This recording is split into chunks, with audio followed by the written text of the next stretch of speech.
Greetings from Castlego, from Mickey, Aurora, and from me. Aurora is going crazy. Oh, I think she's going crazy because she knows that I'm going to congratulate Meghan on having finally found the perfect CEO for a royal oik. Oh, sorry, what's it called? Archewell's ridiculous orchestrations? Oh, no, something else. Anyway, what's it called? Oh, I've forgotten. Something a Riviera orchard. Oh, she's found herself. Isn't it wonderful? Mirror, mirror on the wall, who is the fairest of us all? Oh, without a doubt, it's me. Oh, Megsy baby, I love me so much. I'm just the most wonderful person in the world because I am Megsy baby, and there is no possibility of anybody being more wonderful than I am. However, I have something that I am going to contribute to you that comes via my financial genius. And he's investigating on my behalf at the moment, my accounting genius, I should say. He is investigating on my behalf as we speak various things, but other things have surfaced. You remember the missing 4 million that it turns out they're saying isn't missing at all? Well, it was missing then, but it's not missing now. Well, according to People magazine, I don't know what's got into Aurora. She's just being so ridiculously loving. It's okay, Aurora, come on, behave yourself now. Oh, maybe she's enjoying the moment as well as we are. So maybe I shouldn't spoil her fun. Okay, Aurora, you can lick all you please, as long as you don't lick my face. Yeah, the missing 4 million. They have confided in People magazine. Isn't it amazing the people they find to confide in? The world. Oh, we've been so traduced. We have been the subject of racists in the royal family. And we are just the most unfortunate people on earth, and you've got to have pity for us, but you've got to do exactly as we say. Well, it turns out that they have now managed to locate $5.3 million in grants. According to them, more than double the 2 million raised the previous year. People, of course, was able to reveal this, notwithstanding the fact that the accounts were not made public as and when they ought to have been. But it seems that they have now been made public and that people got the pip at the post. Oh dear. Well, what's really interesting, and nobody has picked up this important fact, is that the benefactor is Fidelity Charitable, which disclosed a contribution of $6 million to Archewell, while Tis Best Philanthropy reported a grant of $10,000. Now, if you dig, and nobody has dug, and it's just amazing to me how everybody just takes everything at face value, everyone being, of course, the mainstream media, People magazine, the correspondence.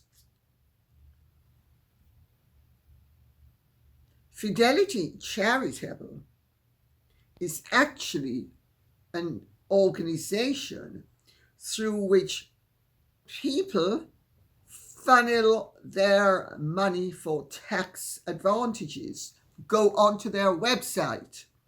Give more, save more, they announce.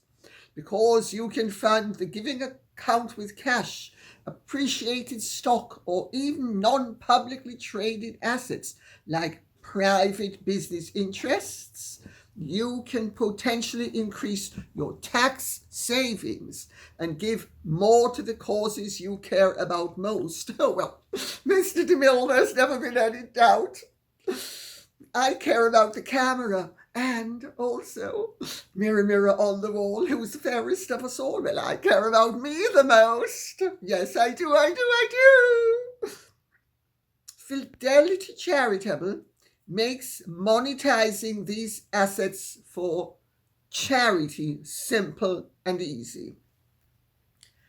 I think, does that have anything to do with laundry? It is a form of money laundering, actually, but a legal form of money laundering. So, Fidelity Charitable also suggests take your time to research the charities you want to support. Well, charity starts at home. Giving through Fidelity Charitable makes you eligible to claim an immediate tax deduction while taking the time to explore the causes and organizations you want to support. No rushing around, which could take the joy out of giving. Well, the joy in giving has been that, as my accounting genius pointed out, that Meghan and Harry, through Archewell or Archewell or however it is pronounced, or however they pronounce it, it's properly pronounced Archewell. They have actually sailed very close to the wind by one of their largest donations is $250,000 to Ashley Biden's Women Wellness Space, a trauma wellness center for women in North Philadelphia. And I'm going to read out what my accounting genius has to say. A sizable amount of money was paid to Biden's daughter's charity, in abbreviation marks, in Philadelphia, a vital city in a swing state. And that's whisker away from a political donation to the Democrats. I think he said it far better than I could have said it.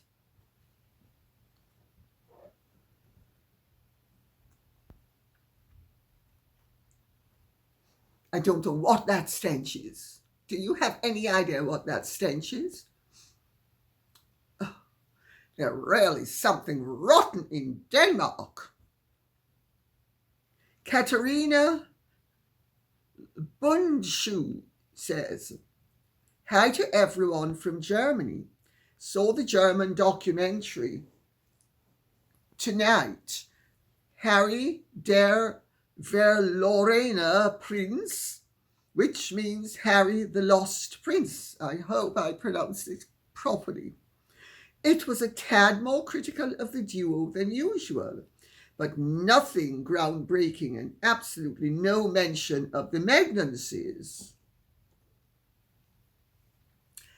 They most likely had enough flying pigs to not need that one. I have to say, not too bad for German television, but still a disappointment on the whole. The ZDF, a government-funded television station, clearly did not have the guts to go all the way. Hopefully, this was interesting for you. Loved you in bright yellow, Lady C. Thank you. And HR also contributes about the German documentary. I saw the documentary on German TV yesterday. The Sussexes were criticised, but not enough. It was about the hubris, the damage to Kate, the drastic drop in donations to Archewell, and the inappropriate dress of Meghan at her appearances and her lavish lifestyle, especially the security around Harry and Invictus Games and how much taxpayers' money it costs. But that was reported too kindly, but clearly mentioned that a return to the monarchy is no longer possible, followed by a wonderful documentary about Catherine, the jewel in the British crown. Well, it doesn't matter whether Madame Grunewald didn't put the boot in sufficiently. Harry and Meghan have already been exposed. They're finished. We're looking at, really, a very tacky death scene from Traviata. That's what we're looking at. So, Fresh says, question for Lady C. The inquest into Thomas Kingston's death has come out, and they are saying it was antidepressants that were the culprit. Do you have any thoughts about this terrible tragedy? And do you have any knowledge on how Gabriella Kingston is coping? The article says she sobbed throughout the inquest and could not speak. Well, to those of you who don't know, Lady Gabriella Kingston is the daughter of Prince and Princess Michael of Kent. She is beautiful. She is very nice. She is sweet and gentle. I've never known of anybody who didn't absolutely love her. Her husband committed suicide, and I am now, to an extent, going to put on my SOS Silence of Suicide cap, because I'm an ambassador of that charity.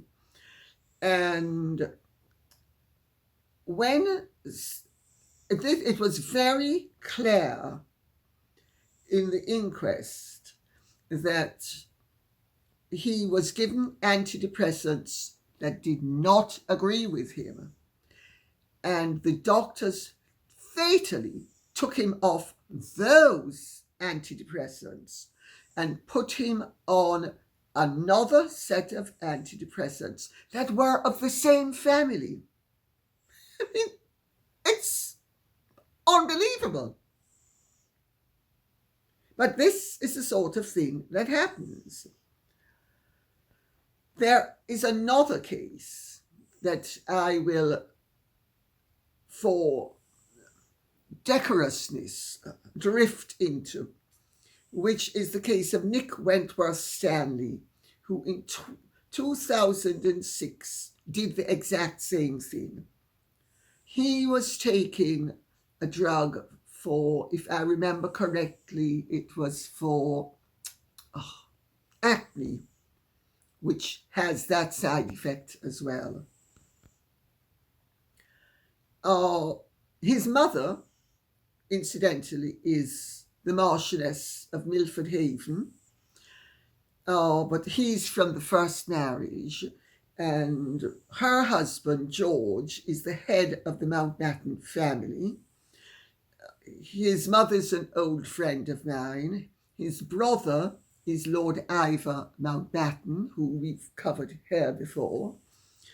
And Claire's sister is married into the Del Balzo family.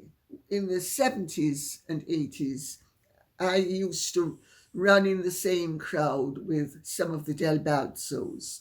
There was Luca and Emanuela, and her sister married Count Ludovico del Balzo. So They're very well connected, and of course it was a huge tragedy and shock, as indeed was this situation. Now, I don't think anybody would mind if I'm not telling tales out of school, but the fact of the matter is that he had an operation that went slightly wrong, and he was in a great deal of pain and had been on painkillers before this. So, and nothing wears you down quite so much as constant pain. It's a tragedy. It's an absolute tragedy. And it's a tragedy that should not have happened. Once they knew that he was responding adversely to the family of antidepressants that they had prescribed for him, he should have been removed off it altogether. Small comfort for them, for the family. But this is the sort of cock-up that happens, that should never happen. And I'm afraid that it happens far too often. Doctors need to be careful what they prescribe. And doctors need to be careful that they do not ignore warning signals, which they clearly did in this case. So, of course she wouldn't have been able to testify. Of course she cried throughout. They were very happily married, and she loved him and he loved her. And it was obviously a spur of the moment thing, which is what happens with drug-induced. I'm trying to find a word that's acceptable to YouTube. Well, let's just stick to it's what happens when there is a problem with drugs and things go wrong. Because the person is not actually in command of his or her faculties. Tragic. Shauna Lacey says, Lady C, I love your videos and appreciate your honesty with candor. Thank you. How do you feel about King Charles and Prince William being members of the World Economic Forum? They are behind this nonsense going on in the world right now. Much respect from Niagara Falls, Canada. Shauna Lacey, I've seen Niagara Falls from the Canadian side. My sister used to live in London, Ontario, then Hamilton. So,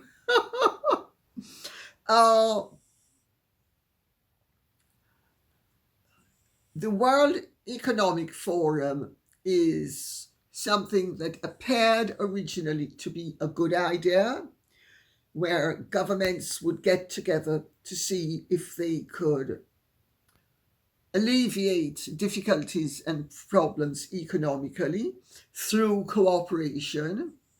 And like many good ideas, greed, power craziness get to ruin, really to pervert a good idea and turn it into a rotten one.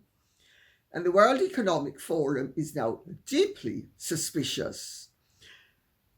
But those who availed themselves of the hope that it held out for international cooperation economically, in the hope that that cooperation would solve some of the problems that would arise and might be exacerbated without cooperation. So I would not have thought that the King or Prince William are quite as dark as some people would think they are. They're not power crazed. And I think their noble motives have been called into question, because really the World Economic Forum has become something it was not intended to be.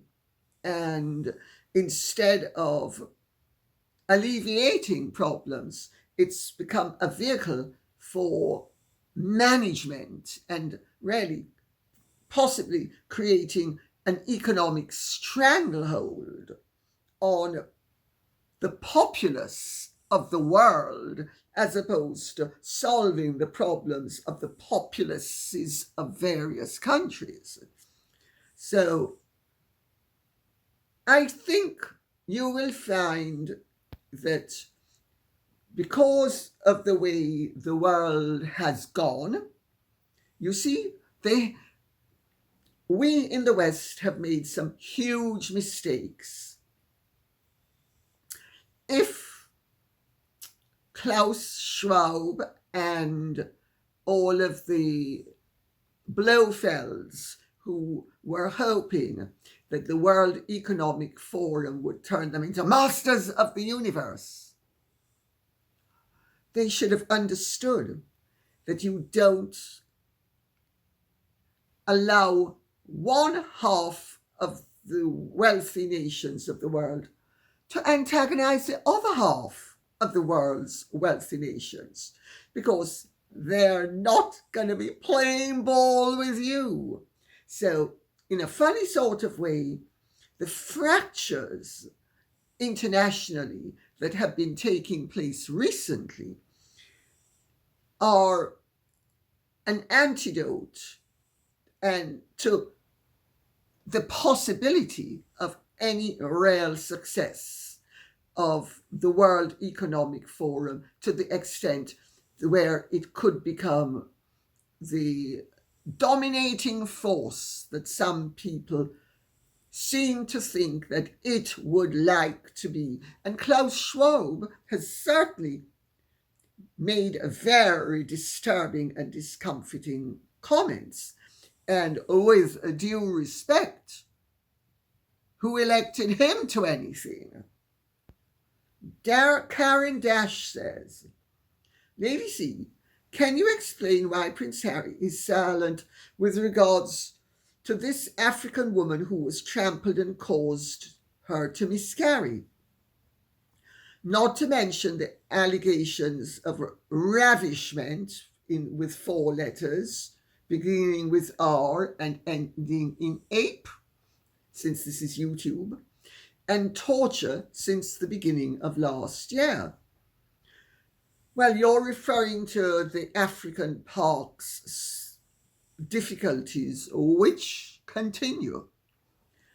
Harry has not distanced himself.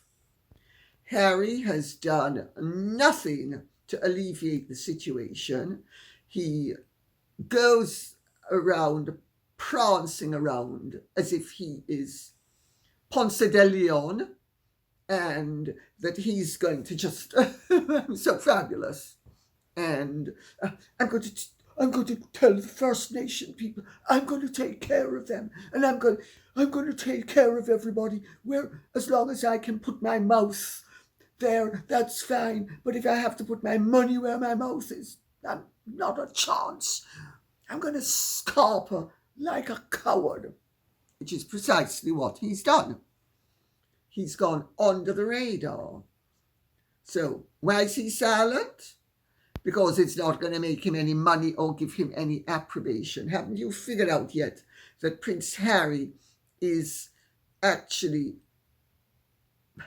very Meghan in his attitudes, and that he has become very focused on advantage for self and sacrifices something that others make that he's not going to make? And the fact of the matter is, it's a huge problem, and he on his own would be able to do very little, but he could have done something, and he's done nothing.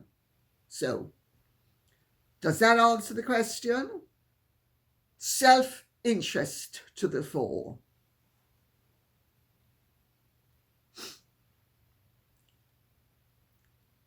Carol Grundy says, my question to Lady Colin Campbell is why she's so invested in what Meghan and Harry do or don't do. Who cares? Let them live their lives their way, and we will all live ours however we live it. Carol Grundy, I'm going to answer the question absolutely straight up. Are you seriously recommending that public figures who are ominous and have ominous agendas and who race bait and who lie about people and whose actions are destructive to institutions that are here to protect our democratic freedoms, that they should be ignored? Look at what happened in Germany in the 1930s when all those Germans decided to play ostrich and ignore what Hitler was up to.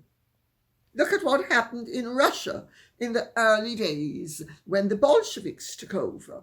Because don't think communism seized control and everything happened overnight. It took nearly a decade and a half for all liberties to be removed. It was incremental. When people are silent about public figures who are threatening our rights, liberties, and freedoms, I think it is the height of irresponsibility to not open up my mouth and protest. I'm not stopping Harry and Meghan from living their lives the way they want to. I'm hoping to call them out and stop them from trying to tell me and you and everybody else how we should live our lives according to their diktats. I'm not going to be dictated to by a hustler and her stupid husband. If you want to be fine, go right ahead. And fortunately, I find myself in a position where I am able to make a difference. And I am going to make the difference. And those who don't like it don't have to like it. But I hope you understand now that because you've asked the question fairly neutrally and presumably seriously, and I'm answering you as neutrally as possible and as seriously as possible. I don't care what anybody does. I don't care that Greg Wallace was very inappropriate. I certainly would care if Greg Wallace was telling me that I have to zip my mouth and do what he wants me to do and say what he wants me to say. Remember what Harry said? The First Amendment is bonkers. He and Meghan have contributed to a charity which is in terms of seeking out misinformation and disinformation. He's also on the board of the Aspen Institute. Harry couldn't pass worms, much less art, at school. And he's going to tell me and you, presumably you're intelligent enough to not be a dolt like Harry because you've provided me with a perfectly intelligent question. So you're going to surrender your right to free thought and free speech to Harry? Well, good for you. Do it. I'm not doing it. I'm not doing it, and I'm delighted to find myself in the position where I can actually say something and it makes a difference. So, I hope you understand why, because I don't care what anybody does. I mean, Harry could do whatever he wants with whatever he wants, and she can do whatever she wants with whatever she wants. Tastelessness is one thing. Trying to be a dictator is another. And it is incumbent on each of us as free citizens in a free society to protect our freedoms. If you're lazy and you're indifferent and you take the easy way out and decide, oh, I'm just not going to do anything. Remember what Pastor Neumoller said? I refer you to him. First of all, they came for the socialists, the communists, the Jews, the this, the that, and I was silent. Then they came for me, and there was nobody to protect me. I hope this answers the question and makes you understand why you should care as well. And you should do what you can as well. Because it's up to each of us.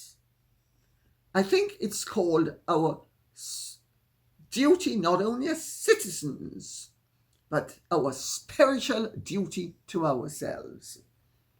And let's remember, to all of the ancestors of all of us who have fought for 1,000 years to acquire civil liberties at great cost, that are in danger of being squandered by that cheap and vulgar hustler and her ghastly husband. So I think that should clear up any mystery that existed. Kimberly Girl says, 600,000 Ukrainians dead, and it all could have been stopped a couple of months in. That is the greatest tragedy. All because NATO couldn't respect the Minsk agreement. Carol Barrett says, LBJ's wife, that's Lyndon Baines Johnson, to those of you who don't know, Lady Barrett Johnson, owned Bell helicopters, which were used in the Vietnam War. Think about it.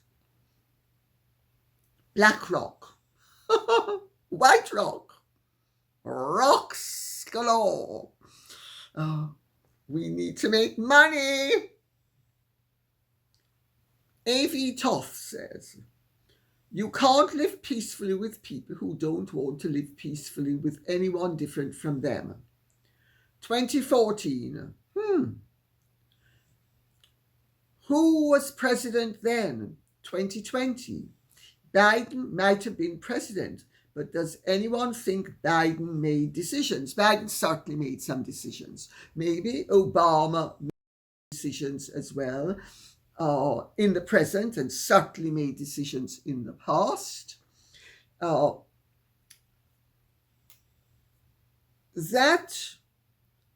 2014 coup, it's all out there for anybody who wants to see. Meghan was not an accident.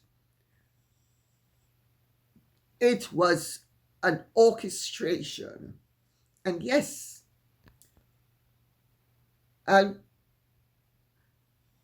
if your existence as a state is going to be threatened, will you not do something? I seem to recall that the United States of America has had the Monroe Doctrine since the 1840s, if I'm not mistaken.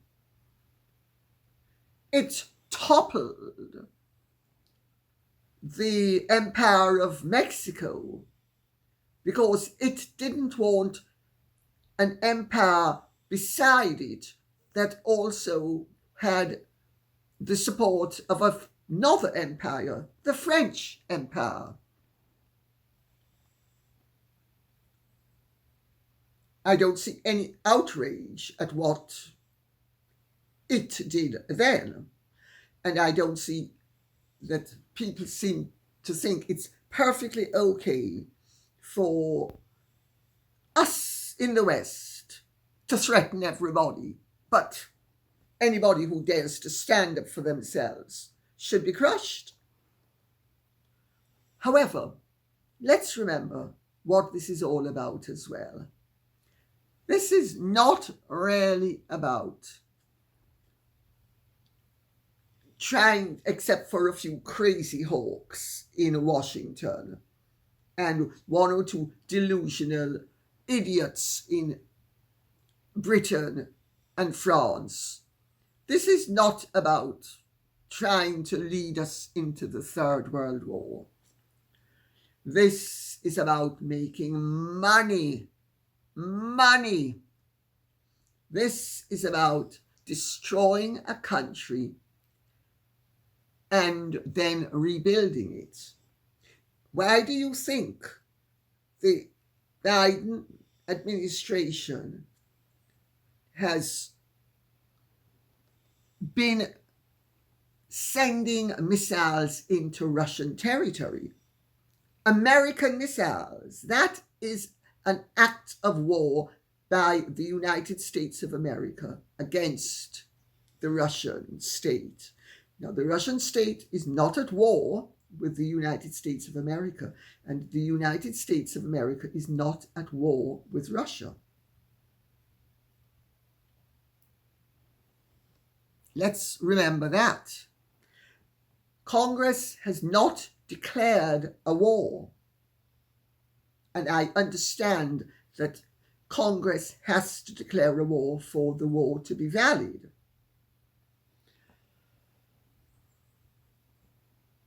It's about making money. The Bidens, Burisma, they've made a lot of money. President Biden saw an opportunity. Hunter saw an opportunity. He was not the president at the time. They've made a lot of money. And some people would say Putin answered their prayers by attacking. And I have said it before, and I'm going to say it again.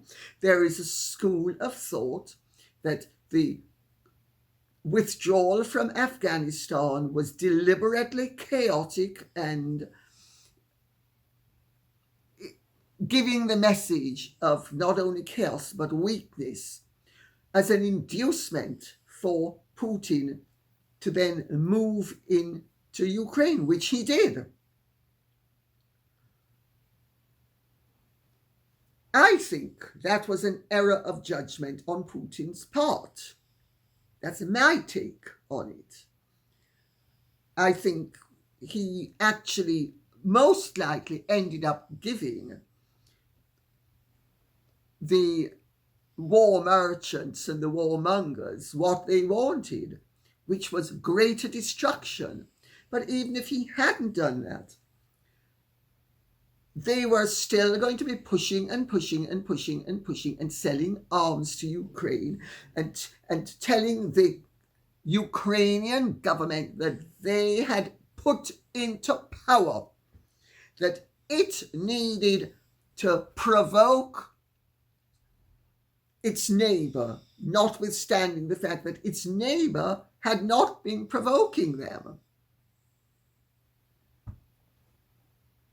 So, I will end with what Eileen Sendry says, because Eileen Sendry has hit the nail totally on the head. In a draft of his speech in his presidential library, Eisenhower wrote military-industrial Congressional complex. When he made the speech in January 1961, warning the American people that the state was becoming too militaristic and aggressive in the pursuit of what it perceived to be its geopolitical interests. And let's remember, Eisenhower had been the head of the European army, Allied army. He was a 5-star general, twice president of the United States of America.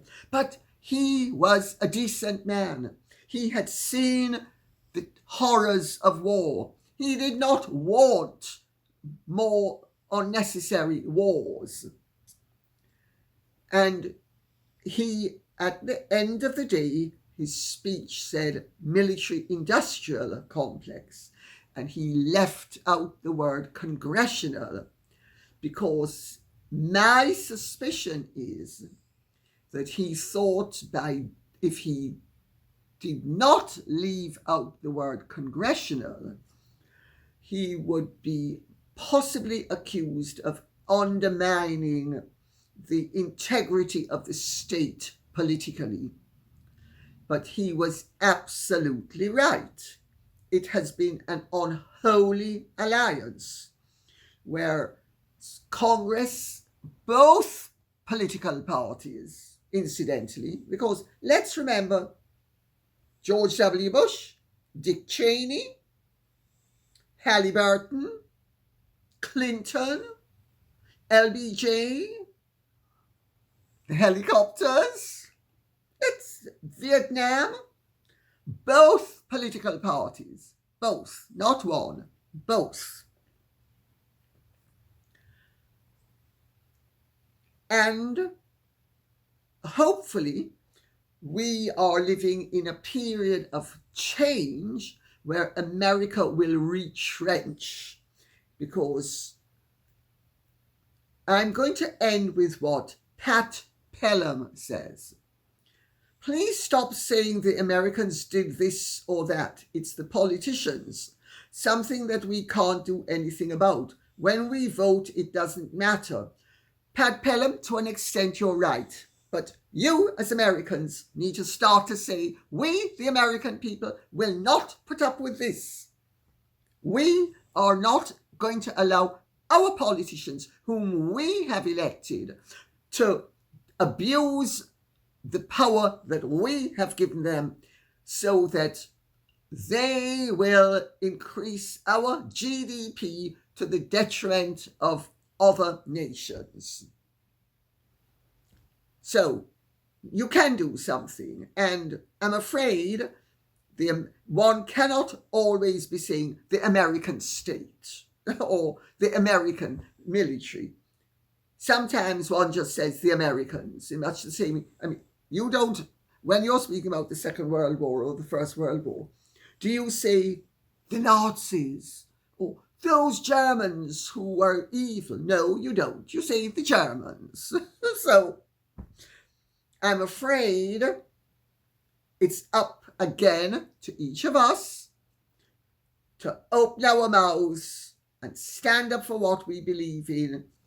And that's how you get groundswells. You don't get them by being silent or sheepish. And you certainly don't get them by saying, oh, it's got nothing to do with me. It has something to do with you. It has something to do with all of us. And it's up to all of us to do what we can in our limited way.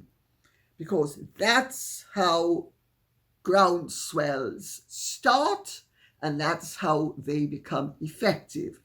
And without a groundswell, believe me, nothing's ever going to change.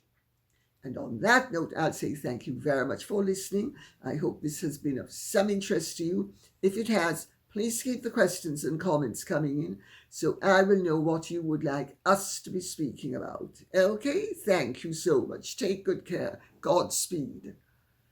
And if you have truly enjoyed this, would you care to like, share, subscribe, press the notification bell, and a bientôt.